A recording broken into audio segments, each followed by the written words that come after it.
people see a cat dad and they're like, oh, you must be weird and creepy. And I feel like we're getting to a point where it's going to be okay to be like, yeah, I have cats. One of my good friends in college asked this group of male friends, what do you guys think if I got a couple cats? Definitely the reaction was like, no, man, you can't do that. Men have always loved cats.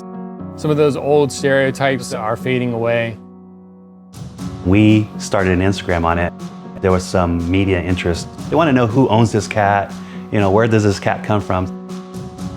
The bigger we got online, the more people started reaching out to us and wanting to meet us. It wasn't going to be that I need to train him. He kind of came out of the box as an adventure cat. I had no idea of her love for cats. She came over, that was it. And I was like, keep doing your thing, Toodles, good boy. When you punch in the morning, you don't know what you're about to run into. You probably have a hard time getting the guys to admit flame helps, but it's proven that even just petting an animal can bring your blood pressure down. I definitely feel a sense of purpose in this work. The immediate gratification of taking a cat off the street. Being homeless almost 2 years, it's hard. Lucky, first and foremost, has become his family. That little creature just saved my life.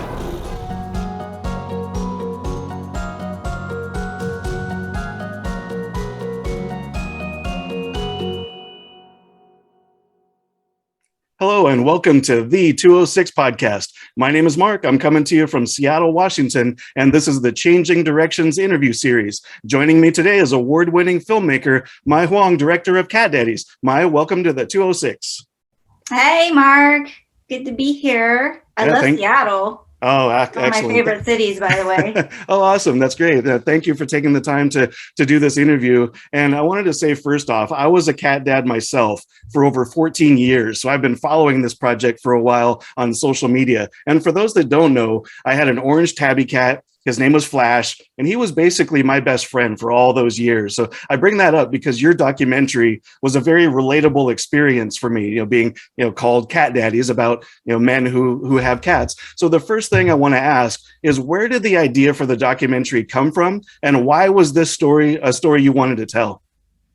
So, I've always loved cats, of course. And a few years ago, there was kind of like this explosion of men sharing photos with them and their cats on the internet.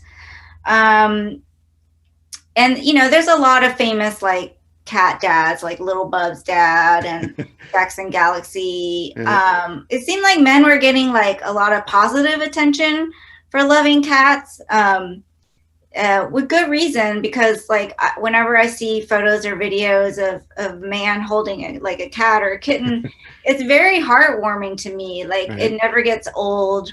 It gives me some sort of it's like a Marie Kondo spark joy or something. Yeah, definitely. Whenever I see it, it's just wonderful to see men being so tender to a small creature. Right. And so that was going on, and around the same time, my husband, at the time we weren't married, but he was never, I would never have pinned him as a cat guy. I mean, he knew I liked cats. Yep. He was just always sort of indifferent around my cats at that time. Anyway, and one day a cat found him, just showed up hungry. I mean, literally showed up on the doorstep, and he, called me and was like, what do I do? And so I told him, go get the cat some food and give it some water, milk, whatever. Right. So he started taking care of the cat, and they just bonded like best buds. I would not have ever guessed it. I didn't know he had it in him, honestly. I started seeing a different side of him. I mean, he's a very sweet guy already, but there's a different kind of tenderness that came out. I thought that, well, if he could be a cat guy, how many other guys don't know that they could love cats? Right. And it was just sort of an idea for me. I had actually not wanted to direct movies anymore. I really wanted to just produce and just sort of help out. But I just had this idea that wouldn't go away for a year or two. And every time I talked to people about it, they sparked too. Like they just thought it was such a sweet idea. That's so cool. Because like, you know, we're all following like hashtags like hashtag cat dads, hashtag men with cats. Right. There's now like photo books and, you know, about men with their cats. There's a lot of articles on the internet about famous, you know, men and their cats, and, you know, like Ernest Hemingway and Mark Twain, and I mean, the list goes on and on. And so I thought, you know, I think there's some interest in this. I think, you know, I could do something, and it would be something that I would want to see myself. And if I want to see it, maybe other people want to see it. I'm also like, I also love to consume movies on the big screen in a cinema. I'm not a big fan of, you know, I know there's like millions of, you know, cat videos on YouTube. And I watch them, but I really can't watch them for hours on end, you know. I just don't consume my media that way. I like being in a theater. I like seeing it big. I like good sound. I wanted to create something like that for, you know, the cat loving community. I just think that it's great to bring people out in a safe space that, you know, they can be their cat loving selves and not feel, you know, embarrassed by it and just be around other people like them. And I just thought maybe it would help encourage more men to sort of find the inner cat dad, because who knows, like you don't know what you don't know. So maybe they don't know. Oh, that's a very good point that you bring up. And I really liked how you had a very wide-ranging variety of cat dads in your documentary, all over the country, different personalities, different places in life. So what was that casting process? I don't know if you'd call it a casting process, but it seems like it would be a very unique situation to choose who you wanted in the film. Yeah, I very specifically wanted everyone to look different, have different occupations, be geographically different, and yeah, everyone should like feel different. I wanted this film in different cities that had a different flavor, different, you know, just places that look different. It was actually originally supposed to be international, but COVID changed that halfway through our shooting. So a lot of the cast, not a lot, but some of the casting changed because there were cat dads we couldn't get to. And so some guys, their story expanded a little longer, so we had more time to spend with them. And then it just became focused on the US, you know, which was not my original intention, but you know, for the time being, that was fine. And I really found almost everyone on Instagram. They were usually someone I was already following. And then if there was like someone I was looking for like a different state or area, I would just sort of do a search, like search some of those hashtags like men with cats or something, and then just sort of go down the rabbit hole and just sort of check people out. It's a little stalkerish, but it's kind of a cool way to pre-audition people, because if you go through their Instagram, you can see kind of like, you can kind of figure out what city they're in before you approach them. You can see, you can sometimes get clues about what kind of occupation they might have by looking at their Instagram. And also seeing how social the cat might be, you know, and seeing them in different scenarios, maybe pictures with, you know, other people, not just their parents. So that could clue me in. Okay, is this a workable cat? Like, because we obviously did not want to cast any cats that were going to be stressed out by having us there. So that was pretty heavy in the consideration, because if the cat was like, my cats couldn't have been in it. Everyone always asked me, well, is your husband in it? And I know our cat would freak out and they would hide as soon as a couple strangers walked in. So that wasn't going to work. So it was really important that the cats were okay and they weren't going to be stressed out. So that kind of knocked a lot of people off the list. Sounds like a great way of doing it. And as you mentioned, some might call it stalkerish, but I think we're better off calling it research. So It is, yeah. It is research. definitely. Thank you for Yeah. explaining that. Now, one thought I had while watching the film was you often give the audience a cat level view from the camera perspective. So I'm wondering if that created any unique challenges in how you film those type of scenes. Yeah, I'm glad you mentioned that because people underestimate how hard it is to film with cats. You know, as soon as they see a camera, they automatically just want to turn their backs to it. I don't know why, they just know. And our DP was great. He, you know, he had to get on the ground a lot. He was basically crawling through most of the filming, just trying to capture their world. Just trying to capture close-ups, just trying to catch them in their natural habitat and just sort of, you know, keep them calm. It takes a very special person, and luckily we picked the right person. I'd say we picked him for that reason more than anything. Is like how do you move around cats? How do you approach them? You know, it's not easy to be crawling around and trying to shoot with a camera all the time, and it's hard on the knees, you know, and so yeah, it was just a lot of handheld work, honestly. And we luckily, it worked out for us to use the Blackmagic camera, which is very small and lightweight. So he could, you know, get on the ground. I mean, literally on his stomach, on the ground, like shooting like it's war photography or something, you know, like, yeah, he just got really into it. No, that's good. That's one thing I was really curious about, because I know sometimes camera equipment can be really heavy and you've got all this gear that wraps around you. So it sounds like you found a good physical solution for that with the type of camera. Yeah, I don't know if we could have done this a decade ago. Like, it really was the right time. The technology, the equipment is there, and you can do that now. I mean, now we could have probably done it on like the new iPhone, maybe. Right. And it would be very unobtrusive for the cats. They almost don't notice. It's amazing how technology has been advancing. That's a good point. Maybe if there's a sequel. Yeah. Now I can actually film maybe I could film something with my own cats at home because the technology's there. No, that's a good point. Now, you filmed this documentary over a long period of time. And as you mentioned a minute ago, it also happened to be some of the most challenging times that we've faced just as human beings, you know, with the pandemic and everything else that's gone on. So is there one thing you can point to that was the biggest challenge in getting this documentary completed?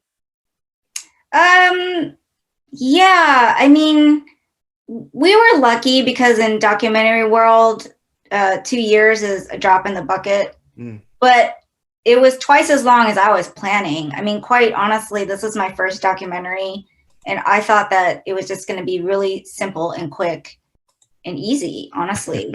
I just wanted to get my feet wet, and also, I mean, it's cats, right? Like, how hard could it be?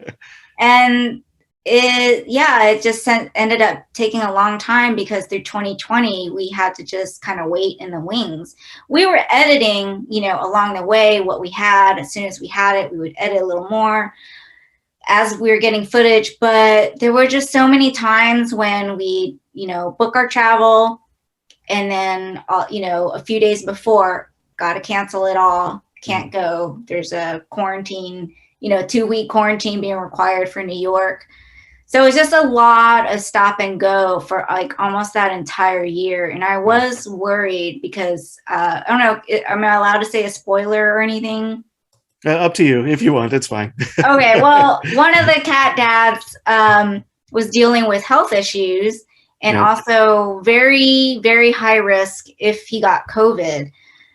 So, I mean, we were just so afraid that we weren't going to finish filming with him and that his story would be incomplete. I mean, it's not complete, but at least we needed him one more time to sort of give a little bit of closure to his story and to the movie. And so I think just the stress level of that was a huge challenge. And it's such a waiting game. We ended up for a lot of the shooting in New York, we ended up having our DP there. He happened to be on the East Coast anyway. And so with family. And so he didn't have to fly and he could just be there, and he had to just one-man band it. So he just went solo. He had to do the sound. He had to do the lighting himself. He had to do camera. He had to, drive to different locations in a car in New York City. It was a lot. And we wouldn't have a movie if he hadn't have pulled that off, because we couldn't get there. I was just on the phone doing the interviews and, giving him a shot list. Right. I was like, make sure you get this, make sure you get that. And then it's like, just see what we get. And so that was a huge, huge challenge. I think during that time, a lot of people said, I would hear people say, a lot of productions are shut down, but documentaries can keep going. And I'm like, no, they really can't. It's really not that easy unless your documentary is entirely in like an archival piece. Right. Like, you can't. And like, we've got people who, are immunocompromised or maybe disabled. We can't really expect them to we can't just ship them a camera and expect them to just film themselves, Right. So it's just not that simple. Oh, that makes total sense. And one thing that really hit home for me, and you spoke on it a little bit with the gentleman with the health issues, and each person had a very unique story, and there is a very human aspect. And I'll add it to how I'd mentioned, it was very relatable story overall. But did you have the intent to really go that deep into the kind of, I guess I'll just say, the human side, and they're as deep into their stories, and instead of it just being about, hey, here's this guy with this cat and here's this other guy with this cat? Did you expect it to really be that emotional? In the beginning, that was not my intent at all. I mean, it was always going to be definitely heartfelt, and I wanted to humanize everyone. I didn't want to mock anyone or, make them out to be, seem weird or something. Right. I really just wanted them to show their compassionate, tender side. That's what I wanted to bring out. It just so happened with all the events of 2020, it just kind of led me down a slightly different path, and we kind of had to juggle, those different tones in this movie, because there is humor, but then there is a lot of, there's we all went through a collective trauma, right? In many different ways, and it just had to be part of the movie, and I think we made it work in the end. I wasn't sure if it was going to, but yeah, I wasn't expecting something to be so emotionally resonant, but yeah, it is kind of an emotional film, and it's kind of emotionally shot. I think that what it brings out is that we all have these difficulties no matter where we are, who we are in life, and we have that commonality. I mean, you have there just seem to be these common threads of just, these guys are they're kind of living their best lives with these cats, but at the same time, there's also just a lot of struggle. Right. There's a lot of struggle, both for cats and for the humans. And I just thought that was kind of like an interesting parallel. And, it's people who are struggling to afford a place to live. That affects pet owners. Right. Just having the space to have a pet, that is quite a struggle. And the struggle of, firefighters to kind of keep their cat in a firehouse. There's just all these struggles that the people in the movie have, and then on top of that, the struggles of cats themselves who don't have a home. Right. No, that's So great. I couldn't turn away from that, Right. No, that's great. Thank you for explaining that. And you do a really good job of showing how each of the men, the cat dads, learn, from the experience of having the cat. And I think that was a really, really good thing to focus on as well. So with that in mind, what is the number one thing that you learned from making the documentary, not necessarily as a filmmaker, but as a person? Oh, I learned so much from David, the main character in the movie. Right. He really, I think he really helped push us to finish. We wanted to finish the movie and get it out there to help maybe see if the movie could help him in some way in his predicament. So I just learned so much. I think that during the pandemic, I kind of could focus on him and helping him rather than focusing on myself. I really, I hope other people can see that, there's always someone else that needs help. And sometimes if you can help them, it'll kind of take away from your own worries. So that was really important. He really taught me about his strength and resilience. Right. I don't know where it comes from. He has such a level of optimism. I'm not an optimist. I like to think I'm a realist, but it takes a lot of optimism, I think, to be a filmmaker and to complete a film. You really have to be. And also just in life. I mean, even though he has all these problems, really all the cards are stacked against him, he still tells me that he feels so lucky. Wow. He feels blessed because his cat brought so many new friends into his life. He thinks that he could actually be worse off. It's just, if you see the film, it's just mind-blowing that that's how he feels. And I took so much from that. I continue to take a lot from that. It just blows my mind that he could feel that way and in the situation that he's in. But I learned a lot from him. No, absolutely. And his story, watching him inspired me, just from sitting here from my perspective. And you can see how he inspired everybody that he came into contact with. His friend that, took the cat for a while. I guess we are not spoilers, but we're telling a little bit territory. of the story, right? Exactly. But I'll just leave it at that. Just he was a very inspirational character. So I'm glad that you were able to get that angle of it, and also, as based on the question, get something out of it yourself, because I think it would be impossible for you not to be affected by your interactions with these people as well. Yeah, he's like a family member to me. We keep in touch weekly. And honestly, everything that's going on with the film really uplifts him right now. I mean, he's not out of the woods, right. And he's still at risk for getting COVID. And he's still a very high risk group. And so yeah, I mean, I don't know how he gets through it, and it's definitely changed me, because I think that the movie also breaks a lot of different stereotypes, not just about men and cats or ladies and cats.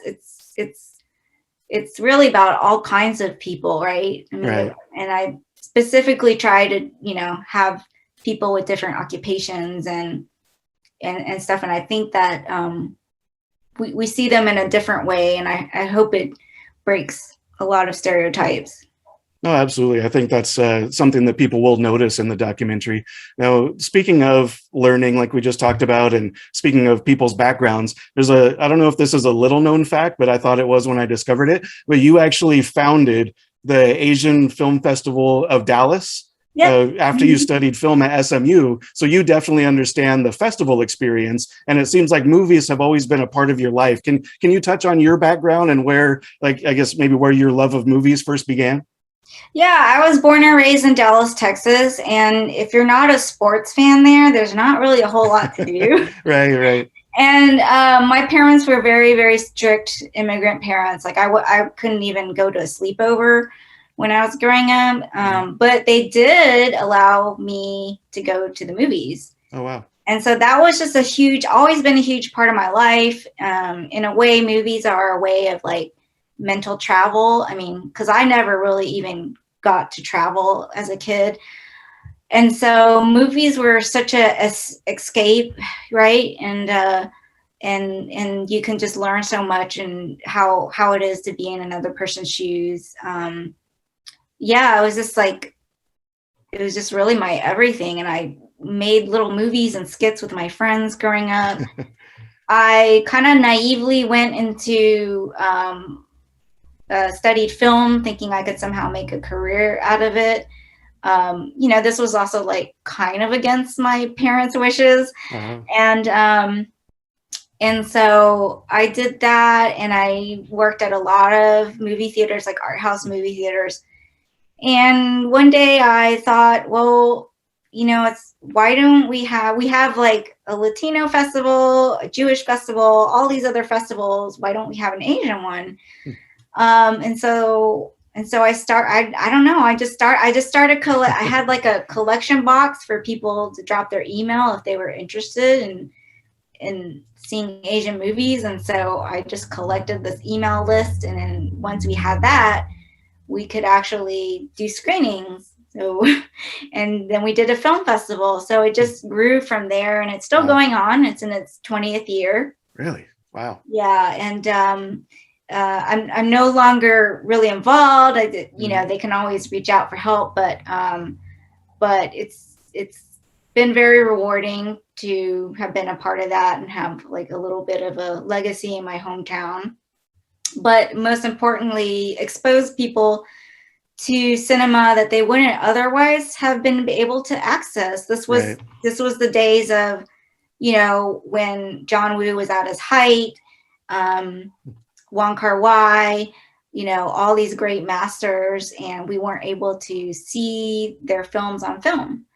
And I just felt like I had to change that. Some of it was selfishly motivated, but, and nowadays it almost feels like a lot of that cinema is becoming part of the mainstream, as we saw with Parasite a few years ago, and a lot of other filmmakers. It's like, they weren't overnight successes. Like they've been around for a while. Exactly.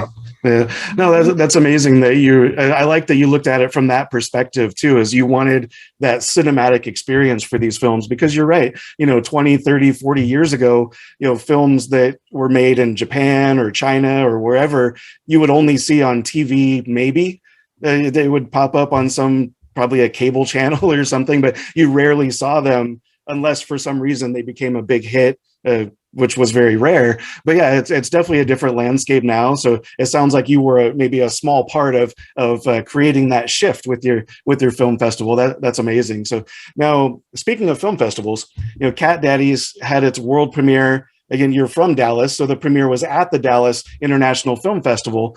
And I feel like that should kick off what should be a really successful festival run for the movie. So tell me about the premiere experience in Dallas, and what are you now most looking forward to moving forward? Dallas was so great because I just think it's a filmmaker's dream to screen at the Alamo Drafthouse. It's my favorite theater chain. I can just relax knowing that the picture is going to be good, the sound is going to be flawless, and it was in a huge theater. I was really, really happy with it. It was just like, for me, just selfishly, it was just so nice to have that experience and finally be able to see the movie as it should be shown. Like, we just put so much work into the details and polishing it, and just to see it that way, there's just no substitute. I mean, I know every filmmaker says that about their movie, but for this, we shot in scope, we sound mixed in Dolby Atmos. Like we really wanted to make it feel immersive, and we wanted people to come back to the cinema. And it was so great to have like friends and family there and people that I didn't know who just love cats. I had also like old professors that I hadn't seen in decades come out and to support and didn't even tell me sometimes. I was just like surprised. Wow, that's amazing.